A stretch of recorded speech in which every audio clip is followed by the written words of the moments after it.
Hello. This week we're going to talk about being able to look for a solution versus always looking for why you can't do something. And as I mentioned last week, life tends to have an incredibly wicked sense of humour. Last week I went to an event and there was a lady there. It was an entrepreneurial event. It was actually really interesting. But there was a lady there that was struggling to take her business to the next level.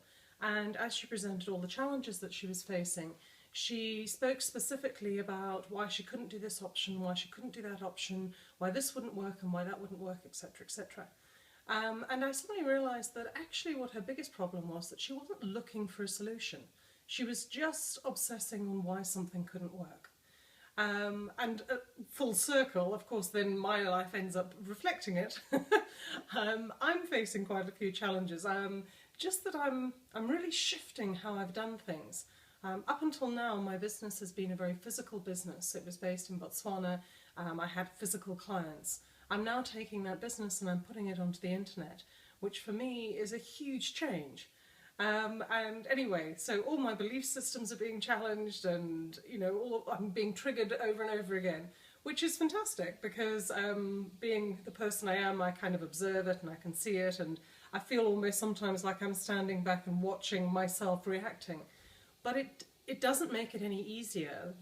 You know, even though I know what's happening to myself, it doesn't make it any easier, the feelings. It's still hard, it's hard work. I suppose the only difference is that I know what's happening, so therefore I can plough on through. So I'm not lost in it.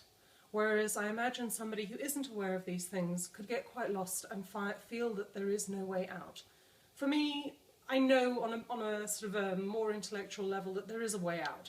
That if I keep taking the steps and I ignore all the emotions and the thoughts and the feelings, that eventually I'll get there. A bit like, you know, being lost in a wood and seeing a path and thinking if I just keep following the path and don't doubt, that eventually I will come out of the wood. So really that's where I am, and I just wanted to share it with you just in case somebody else is feeling the same or going through the same thing. Just to tell them to not focus on why you can't do something.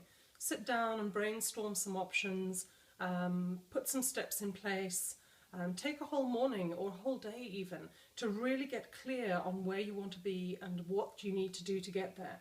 And then no matter what goes on in your thoughts and your emotions and your doubts and everything else, just keep taking those steps, because that is the way that you'll get out of it.